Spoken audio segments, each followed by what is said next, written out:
Now, for our last paper in this session, I introduce Hannah Williams, Leverhulme Early Career Research Fellow at the Queen Mary University of London. And Hannah's paper is titled Portrayal and Commemoration, Medal Engravers at the French Academy of Painting and Sculpture. Please join me in welcoming Hannah to the podium.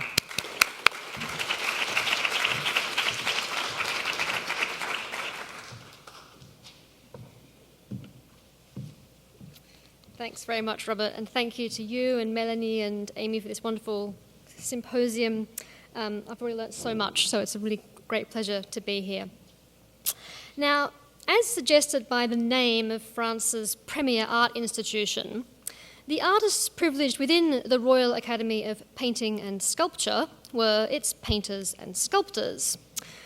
When it was founded in 1648, this intentional exclusivity was an effort to distinguish themselves from their rival guild, that medieval corporation of art makers which had dominated the Paris art world and stagnated it, according to the new academicians, not least because it admitted all kinds of artisanal riffraff, from book illustrators to gilders.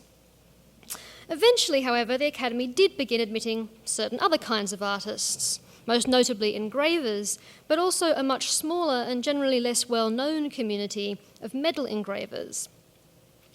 But despite being accepted as members, these non-painter sculptor artists were always, to an extent, the Academy's others, always in the minority, never acknowledged in the name of the institution, and holding a more tenuous position in this space where social hierarchies were dictated by art theoretical ideologies. Thomas Bernard, the maker of this medal, was one such artist, a medal engraver admitted to the Academy in 1700. Bernard's medal in this exhibition provides an intriguing object through which to consider the position of medal engravers within France's principal art institution, because, as a work of art, it engages directly with the Academy's people and products. On the front, we find a portrait of the sculptor Antoine Kosovo, one of the highest-ranking members of the Academy at this moment, and on the reverse, an allegory of sculpture in the form of a classical figure chiselling a marble bust. As an object made by an academician, of an academician, representing an academic art, Bernard's medal offers itself as a self-reflexively institutional thing, and hence a way into understanding that exclusive professional space. Now, my expertise is definitely not in medals, but I do know a bit about the Academy and about the portraits that its artists made of themselves and each other. So my first book is a history of the Academy told through these portraits, exploring how we can use these very social objects to understand the lives of the people involved in their production. Artworks like these, all made by and of members of the Academy, are fascinating objects for such an inquiry because each one is a trace of a relationship between a maker and a sitter, between two members of this community. And at the same time, each is also an object that functioned or acted in various professional or personal capacities, perhaps as an official reception piece in the case of Jocelyn's here and Carmona's, objects submitted to gain entry to the Academy by their makers, or as something more personal, a token of friendship perhaps, like Lemoine's portrait of Latour in the middle. As historical documents, the Academy's portraits offer unique insights into these artists' relationships and the culture of their institution. But I confess that my book is almost entirely focused on the Academy's painters, sculptors, and engravers, while its albeit very small number of medal engravers don't get much of a look in. This is in part due to their minority presence. Only about 12 were admitted in nearly 150 years, which is fewer even in total than the number of women artists admitted to the Academy. But it's also because artists' medallic portraits, like Bernard's of Kosovo, are much less common than those painted, sculpted, and engraved ones. Nevertheless, I'm delighted to have the opportunity today to redress my neglect and engage with an object that grants access to those more elusive figures of the Academy's medalists. So my intention here is to extract Bernard's medal from its current context in the show and this collection, where it resides among materially like objects as an episode in the history of medals, to take it instead back to Paris, to a context of thematically and functionally like objects, that is, other artists' portraits, to play a part in the history of this art world. So moving from front to back, from the portrait of the sculptor to the allegory of sculpture, I want to consider not only the relationships between academic colleagues of different media, but also the implicit paragone, that vying for artistic supremacy that seems to be staged here between medals and sculpture as two different arts of portrayal and commemoration.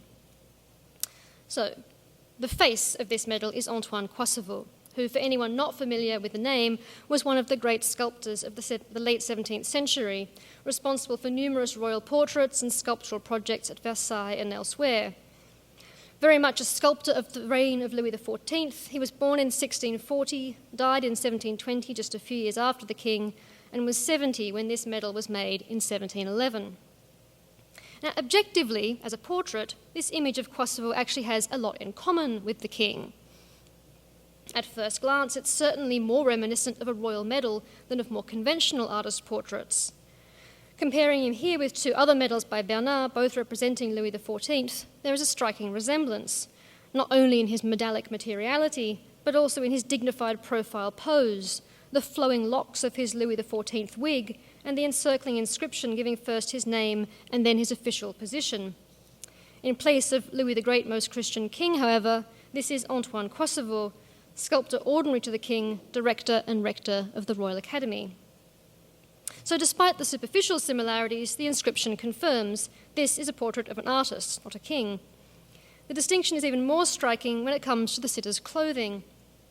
While Louis appears in effigial form, a disembodied bust floating on the medal's surface, Kosovo is a fully clothed body, cut off only where the medal's representational plane comes to an end.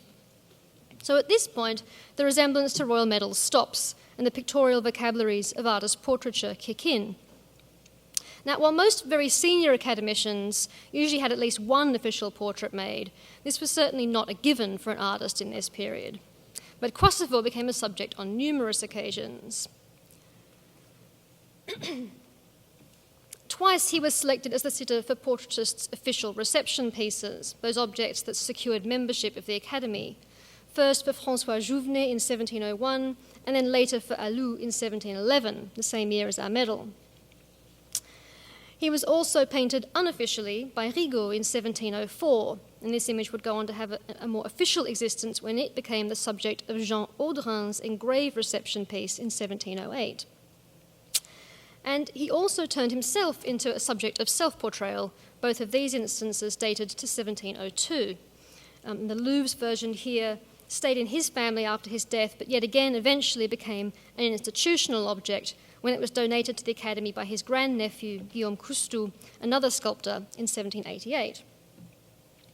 So, setting Bernard's medal amid this corpus of objects, a few things become apparent. One of these is that costume vocabulary that Bernard was drawing on. Now, on the scale from formal to informal, as I have subjectively arranged them here, Bernard goes for something in between, with the formality of the wig tempered by the informality of the unbuttoned shirt and lack of neckwear, but not quite so far as to appear without waistcoat or jacket. You could call this the gentleman artist at work look, a way of sartorially coding social status and artistic genius, which became increasingly popular for artist portraits throughout the 18th century. But it still connotes a certain self-assurance, especially this early on, and even more so, I think, in a medal, which as a portrait medium is conventionally associated with more formality and gravitas, more overtly concerned with enduring posterity than with the spontaneous moment, as some portraits are. So this is a confident statement. Another thing to note, if I rearrange them here chronologically, is that all these portraits were produced within a decade that pretty much began with the apex of Kosovo's artistic career when he was appointed director of the Academy in 1702. Attaining the highest post in the land for an artist seems understandably to have prompted Kosovo to start the work of securing a pictorial legacy. So while I haven't been able to find anything specific about the origins of Bernard's medal, it seems likely that it was commissioned by Kosovo as part of this general effort. And a question I'll come back to later then is why, after all these other portraits, might Kosovo have wanted this one? But first, a final thing to note from this collection of objects, rearranging them once again, this time by medium, is that Kosovo had an effigy produced in almost every media practiced at the Academy: painting, sculpture, engraving, and medal making. True, he doesn't have a miniature or a pastel, but all in all, this is quite a comprehensive assortment. This range of media could just be coincidental, but one thing it does do is to bring us back to the Academy's social hierarchies, which is something I really get into in the book, because when you start thinking about academicians' portraits as social objects, what becomes apparent is that the relationships between makers and sitters in this institutional context are rarely balanced or equal. And you might think, oh, well, it's a portrait of an academician by an academician. It's a portrait of an artist by an artist. You can't get more equal than that. But due to a class structure founded on an ideology of genre and media hierarchy, most portraits in the Academy were actually socially loaded objects. So for anyone not conversant in the social ins and outs of the Academy, it looked a little bit like this. From the students and provisional members at the bottom, through the ordinary academicians, and then up through a system of ranks, each with increasing authority and privilege. Now, Bernard and Kosovo were only 10 years apart in age, the medalist being 60 when he made the 70-year-old sculptor's portrait. But within the order of the Academy, the lowly academician and the former director were at opposite social ends. The problem was that for an artist like Bernard, that social divide could never be breached. There was a line that couldn't be crossed, except by history painters and sculptors. Only they could achieve the real positions of power, while the best anyone else could hope to achieve was the rank of conseiller or councillor or the posts of secretary or treasurer. So basically anyone whose job it was to make a portrait was usually somewhere down the bottom: portraitists, engravers, miniaturists, medallists. And anyone deemed worthy of being a portrait subject, i.e. a senior academician, was somewhere near the top. Of course, things were a little bit different when it came to unofficial portraits. So there are actually lots of usually much less formal portraits of artists from the lesser genres or media. And as an example, this is really just an excuse to show you some portraits of the Academy's medalists, like Valérie Coste's exceptional portrait of Joseph Charles Retier, and Benjamin Duvivier's of his father, both of them medalists in the Academy, probably the most intimate among them. But we find another intriguing mark of the medalists' position in the Academy by looking at their reception pieces. So to become a member, every artist had to produce a work of art in their specific genre for the Academy's collection, which then went on display in its apartment in the Louvre. But as you can see from this list of all the medalists ever admitted, they were nearly always asked to produce a functional object rather than a work for display. So our guy Bernard, along with Joseph Retier, Roussel, Jean Duvivier and Benjamin Duvivier, were all asked to produce seals for wax stamps on official documents and letters. Joseph Charles Retier was asked to make a medal to serve as a prize for the students. And Charles Norbert Retier was asked to produce a jeton for use by members, probably to indicate their attendance at meetings. Now, these are all obviously important institutional things, but I think there's something about the consistency of getting medalists to produce functional objects rather than artworks that suggests a different kind of aesthetic value being placed on this medium within the institution. So this brings us to the reverse of Bernard's medal, because obviously this double-sided object is not only a portrait of one academician by another, it's also a representation of one academic art in a medium of another, a medal of sculpture. The paragone between these arts is staged for us beautifully in the current exhibition, with the medal displayed alongside Kosovo's sculpture of Louis XV, which echoes the bust within the allegory.